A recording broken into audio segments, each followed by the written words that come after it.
Gonzalo Semilla, que está en línea. Bueno, era más o menos como planteábamos el lunes cuando hablamos contigo, iba a estar cerca del 4, lo superó un poquito, 4%, y todavía no llegó toda la devaluación que hubo durante la semana pasada, así que septiembre agarrate Catalina, ¿no? Buen día, ¿cómo te va? Bueno, buen día Luis, ¿cómo te va? Bueno, sí, efectivamente, en función de lo que hablamos la semana pasada, o el lunes, ya no me acuerdo cuándo. El lunes.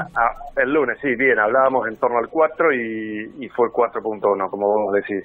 Digamos, un número alto, claramente, porque en todos los medios se está difundiendo, incluso en el informe que hacemos nosotros, de los últimos 27 meses. Es decir, no deja de sorprendernos la inflación, digamos, un número alto, pero está, digamos, alineado a lo que fue agosto, que fue muy complejo en cuanto al tipo de cambio. Y como decís, septiembre, digamos, yo creo que la volatilidad del dólar del miércoles y jueves de la semana pasada me da la sensación que se va a estar trasladando los precios de este mes.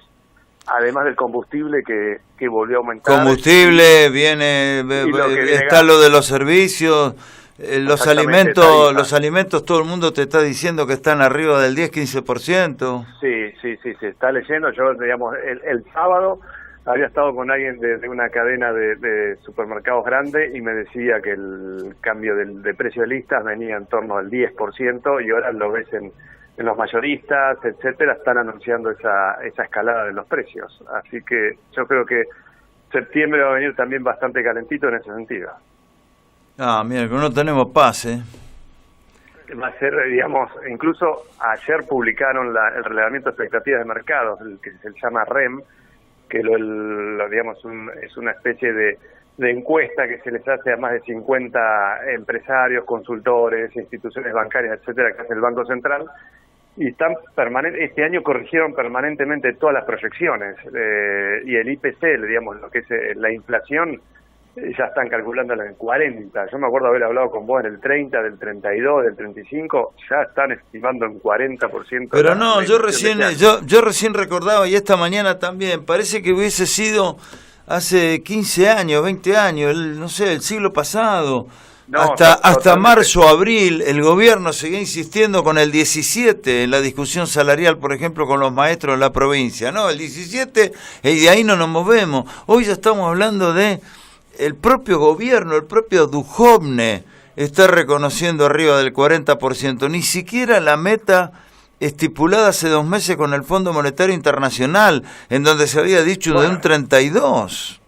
Sí, eso, digamos, llama mucho la atención, digamos, a medida que va pasando el tiempo, uno se va preguntando, claramente un error de cálculo del propio gobierno, pero me llama la atención que el Fondo Monetario también haya acordado, junto con el gobierno, una meta del 32 bajo este escenario. Yo no sé si también tiene que ser, digamos, aún falta de visión del propio fondo, en donde exige un 32 cuando sabe que la volatilidad del dólar iba a continuar. Es decir, me llama la atención en el sentido y bueno, quizás por eso es una de las razones que flexibilicen un poco digamos, en algunas metas.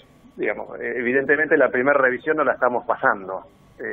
Cosa que en general nuestra experta nos indicaba que era la segunda o tercera revisión en la que nos complicábamos y no podíamos cumplir. ¿Pero por qué te llama la atención? A ver, viste que uno por ahí quiere interpretar. ¿Qué me quiere decir? ¿Que capaz que lo hicieron a propósito? No, quizás sea una falta de diagnóstico desde el Fondo Monetario porque... ¿Pero le podés errar tanto, Gonzalo?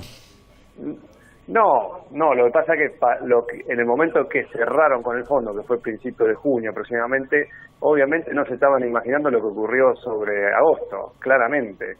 Entonces, pero digo, parece ser como que dieron poco margen, porque el 32.5 interanual agosto, que es la que nos dio exactamente a nosotros, 32.5, digamos, nosotros estaríamos cumpliendo la meta. Bahía Blanca estaría cumpliendo la meta con el fondo, si fuera así. Pero el 32.5 era el límite máximo. Era 2 o 3 puntos arriba del 27, ahora, 28, 29. Yo te pregunto, vos sos especialista, vos estudiaste, vos estás en un organismo, digamos, que se dedica a esto, sos magíster no, doctor en economía. Sí, no, magíster. Bueno, sos magíster, digamos, uno es... no puede ponerse a discutir absolutamente nada porque no tiene los conocimientos. Yo lo que te pregunto, con la mano en el corazón, ¿se le puede errar tanto?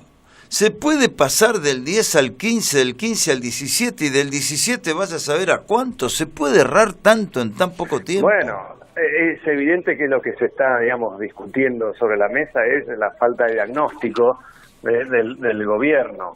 Y después es algo que nos encontró, creo que nos sorprendió a todos. Lo que pasó a partir de fines de abril en adelante es algo que hubo un descontrol en el mercado cambiario que sorprendió completamente a todos los actores económicos, financieros, locales, internacionales. Se desbandó en ese sentido y evidentemente el gobierno que pensaba reducir la inflación a un solo dígito en 3-4 años en su gestión, durante la duración del mandato y el mundo en general, que han tenido inflaciones de 2 dígitos, cuando la han querido bajar a un dígito, está demostrado que lleva 8, 9, 10 años promedio, es decir, es a más largo plazo poder bajar una inflación sistemática como la que tenemos nosotros. El gobierno subestimó en este caso, ha querido hacer los esfuerzos y no pudo, evidentemente. Entonces sí, error diagnóstico es correcto. ¿Qué sé yo me ponía, yo decía ayer... Y extremadamente optimistas en ese sentido. Entonces cuando uno es demasiado optimista, generalmente... No, bueno, pero una cosa es ser demasiado optimista y otra cosa es ser irresponsable, porque no es que está manejando un kiosco, está manejando un país.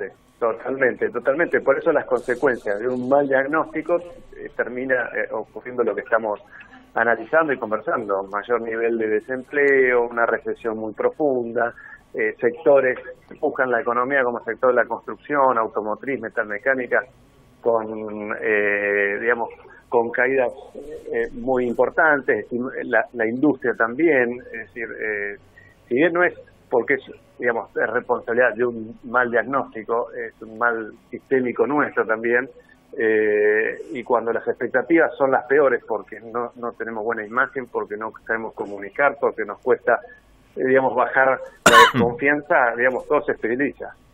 Decime, por lo tanto, es lógico suponer que septiembre va a ser más caliente que agosto, entonces, cuando se traslade buena parte de la devaluación de la semana pasada. La devaluación, la variación del tipo de cambio del mes pasado fue un 35%, muy alta.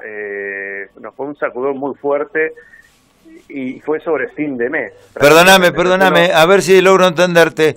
¿El peso argentino se devaluó en agosto un 35%?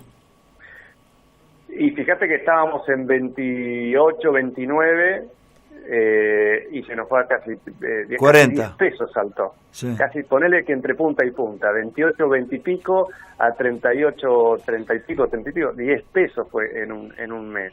Y prácticamente muy concentrado sobre fin de mes. Las listas de precios que intentaban cambiarse rápidamente no lo lograron. Entonces algunos pudieron hacerlo, otros directamente suspendieron las entregas, directamente vos ibas a comprar algún insumo o lo que sea, directamente no estaba ni en la góndola. Acá me acaban de pasar por WhatsApp que la bolsa de harina hoy 50 kilos, 1.100 pesos, 1.087. Bueno, por eso digo, la bolsa de harina, impresionante. Digamos, acá nosotros, según nuestros cálculos, pero en kilos, te lo digo yo, el acumulado anual es 108%. Lo que más se impactó en este año es eso, enormemente. Entonces septiembre va a ser un mes complejo también, porque hubo un aumento de combustible, hay un aumento también de los que son servicios, o tarifas de gas en este caso, corrección de precios. Fíjate que los precios mayoristas son los que a veces te dan la señal de que va a haber un traslado de los precios minoristas, y los precios mayoristas son los que más han ido aumentando. Nosotros eso no lo tomamos, pero sí lo hace el INDEC, y vamos a tener que esperar hasta el 13 de este mes para saber qué es lo que ocurrió. Pero lo que viene ocurriendo en meses previos es que los precios mayoristas en general están bastante por encima de la inflación minorista, y eso en alguna medida con el tiempo se va trasladando. Obviamente yo siempre digo, se traslada mientras los consumidores, mientras nosotros validemos eso, pero igualmente se traslada. La no validación nuestra es la no compra, pero bueno, la no compra es peor calidad de vida. Totalmente. Bueno, gracias como siempre, gracias por atendernos. Saludos a todos ustedes. Adiós. Muy amable, la palabra de Gonzalo Semilla.